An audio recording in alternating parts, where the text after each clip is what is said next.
Welcome to McPlum, simple solutions served daily.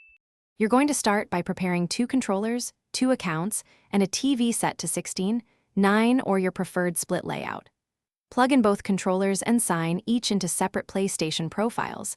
This lets Roblox detect multiple players. Next, launch Roblox on Ps5 and choose a compatible game that supports local split screen.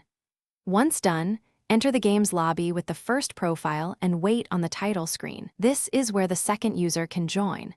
Make sure both profiles are. You now add the second player from the title or lobby.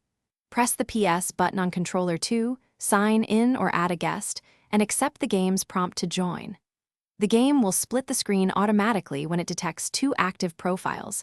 Some games require you to select local play or enable split screen in settings. If there is a character select, pick a character for player 2 and confirm. Be patient, loading may take longer, and input lag can appear if network features are active. Finish by adjusting display and controller assignments.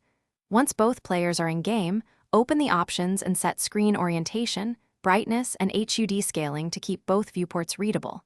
If controllers are swapped, reassign them in the PlayStation quick menu. This fixes input mismatches. Then test movement and audio and save any local profile adjustments.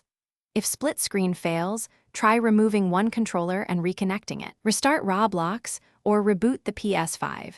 This simple reset resolves most detection and syncing errors quickly. Thanks for watching. Stay juicy and subscribe.